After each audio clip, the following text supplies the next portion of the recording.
सत्यनारायण भगवान की द्वितीय अध्याय की कथा को सुनेंगे। श्री सत्यनारायण भगवान की ओम गम गणपतिये नमः। ओम गम गुरुवे नमः। श्री हरि ने नारद जी को उपाय भी बतलाया था। अब द्वितीय अध्याय में श्री सूतोवाच, अब दूसरे अध्याय में वर्णन आता है जिन्होंने सत्यनारायण भगवान की कथा को किया उनको क्या क्या फल प्राप्त हुआ। कश्चित काशीपुरे रम्ये, काशीपुरी नगरी में एक ब्राह्मण रहता था। वह अत्यंत निर्धन ब्राह्मण था। भूख प्यास से व्याकुल होकर के वह ब्राह्मण नित्य पृथ्वी पर घूमा फिरा करता था। भगवान ब्राह्मणों को बड़ा प्रेम करने वाले हैं, क्योंकि रामायण में भी वर्णन आया, विप्रधेनु सुर संत हित लीन मनुज अवतार। भगवान ब्राह्मणों से बड़ा प्रेम करते हैं। ब्राह्मण को, निर्धन ब्राह्मण को देख करके भगवान को दया आ गई। ब्राह्मण का काम क्या था? वह बूढ़ा ब्राह्मण, वृद्ध ब्राह्मण घर घर जाकर भिक्षा मांगता था और भिक्षा मांग करके ला करके अपने परिवार का, स्वयं का भरण पोषण करता था। एक दिन भगवान को दया लगी। भगवान ने उस ब्राह्मण के पास एक बूढ़े ब्राह्मण का रूप धारण करके कहा, हे विप्र, तुम नित्य दुखी होकर के पृथ्वी पर क्यों घूमते हो? हमसे कहो, क्या मन में इच्छा है? वह ब्राह्मण बोला, हे भगवान, हम भिक्षा के लिए पृथ्वी पर घूमते हैं, भिक्षा याचन करने के लिए पृथ्वी पर फिरते हैं। हे प्रभु, यदि दरिद्रता मिटाने का कोई उपाय आप जानते हो, कोई नियम जानते हो तो हमको बतला दो, हम उसको अवश्य करेंगे। भगवान ने इतना जैसे ही सुना, मुस्कुराते हुए बूढ़े रूप में ब्राह्मण उस ब्राह्मण से बोले, पंडित जी, तुम सत्यनारायण भगवान का व्रत व पूजन करो। जिस व्रत के करने से मनुष्य सब दुखों से छूट जाता है, जिस व्रत के विधान करने से निर्धन धनवान हो जाता है, ऐसे व्रत का मैं विधान बतला रहा हूं। हे ब्राह्मण देवता, अगर तुम इस व्रत को करोगे तो तुम्हारी निर्धनता दूर हो जाएगी।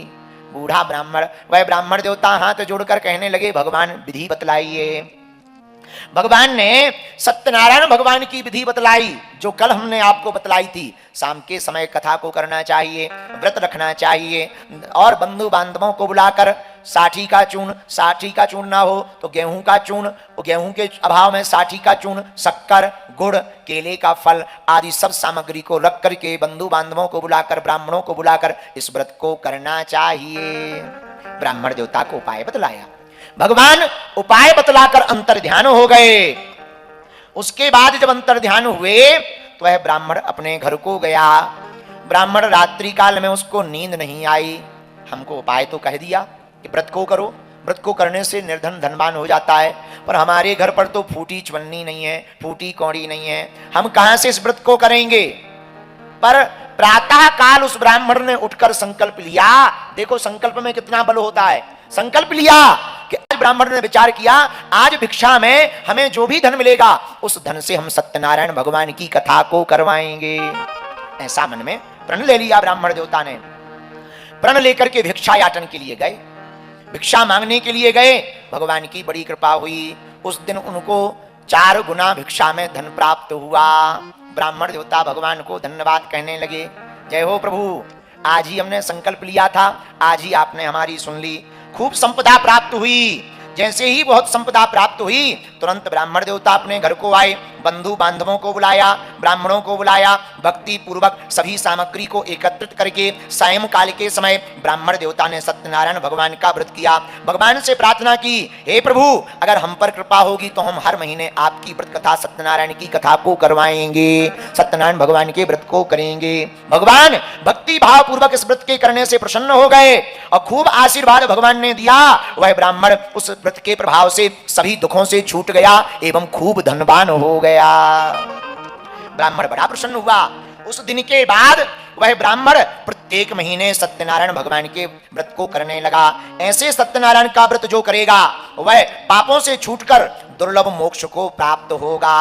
श्री सूत जी बोले, हे विप्रो, हे ऋषियों, इस व्रत को जो भी पृथ्वी पर करेगा वह मनुष्य सभी दुखों से छूट जाएगा, उसके समस्त दुख नष्ट हो जाएंगे। ऐसे श्री सूत जी ने अपनी वाणी से कहा। ऋषियों से कहते हुए कहा, सूत जी बोले, हे मुनियों, और सुनो, इस ब्राह्मण की देखा देखी करके और किसने सत्यनारायण भगवान के आशीर्वाद को पाया। एक दिन वही ब्राह्मण धन के और विस्तार के लिए सत्यनारायण की कथा कर रहा था, भावपूर्वक, श्रद्धापूर्वक अपने भवन में। लेकिन उसी समय एक लकड़ी बेचने वाला लकड़हारा वहां से निकला। उसने बहुत भीड़ को देखा पंडित जी के घर पर, तो लकड़ियों का गट्ठा बाहर रख दिया, अंदर भवन में पहुंच गया। सत्यनारायण की कथा उसने कभी सुनी नहीं थी, देखी नहीं थी। भावपूर्वक जब देखा बड़ा प्रसन्न हुआ। जब सत्यनारायण की कथा पूरी हो गई तो ब्राह्मण देवता ने चरणामृत दिया, भगवान का उसने चरणामृत पिया, पंजीरी का प्रसाद दिया, उसने प्रसाद पाया। हाथ जोड़कर ब्राह्मण से पूछा, हे देव, ये कौन सा व्रत है, इसके करने से क्या फल मिलता है, कृपा करके हमको विस्तार पूर्वक बताइएगा। ब्राह्मण देवता ने कहा, अरे भैया लकड़हारा, यह सभी मनोकामनाओं को पूर्ण करने वाला, मनोवांछित फल देने वाला, धन धान्य को बढ़ाने वाला, इसकी ही कृपा से हमारे घर पर धन धान आदि की वृद्धि हुई है। हे लकड़हारे भैया, यह कोई और नहीं, श्री सत्यनारायण भगवान का व्रत है।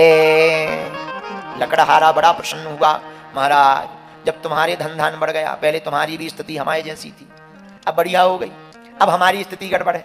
आपने व्रत किया, आप यहां पहुंच गए, हमें भी विधि बतला दो थोड़ा, हमारी भी जिंदगी जुग जुग आ जाए, हमको भी कुछ प्राप्त हो जाए, प्रभु की कृपा। ब्राह्मण देवता ने विस्तार पूर्वक लकड़हारे को नियम बतलाया, विधि बतलाई। प्रसाद पाकर, जल पीकर वह लकड़हारा अपने घर को चला आया।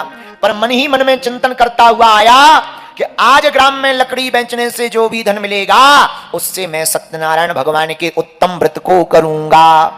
भगवान की ऐसी माया, भगवान क्या नहीं कर सकते जिस पर भगवान की कृपा हो जाए। रामायण में वर्णन आया, जा पर कृपा राम की होई, ता पर कृपा करे सब कोई। जिस पर राम की कृपा होती है उस पर सभी लोग कृपा करने लगते हैं।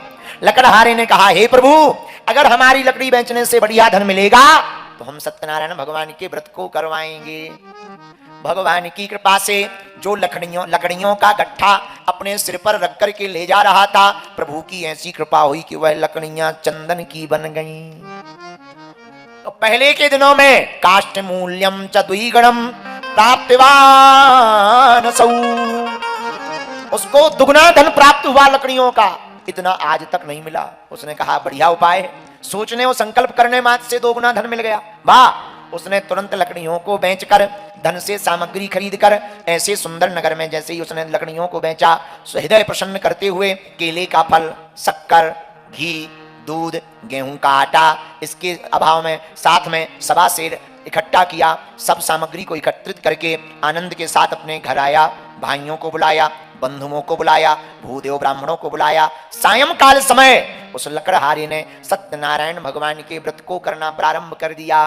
पंडित जी ने कथा को गाया, सत्य का व्रत दिलवाया, सत्य पर चलना, सत्य ही बोलना, सत्य पर ही अपने जीवन को व्यतीत करना, इसी से नारायण प्रसन्न होंगे। लकड़हारे ने व्रत ले लिया और संकल्प किया, सत्यनारायण भगवान की कथा को सुना, उसने सबको प्रसाद पाया, पूरी रात रात्रि जागरण किया, कीर्तन किया। इसके प्रभाव से वह धनवान हो गया, इस लोक में समस्त सुख भोग कर अंत में भगवान के लोक को गया। इति श्री स्कंद पुराणे रेवाखंडे सत्यनारायण व्रत कथायाम 2य अध्याय समाप्ता। बोलो वृंदावन बिहारी लाल की जय। सत्यनारायण भगवान की जय हो।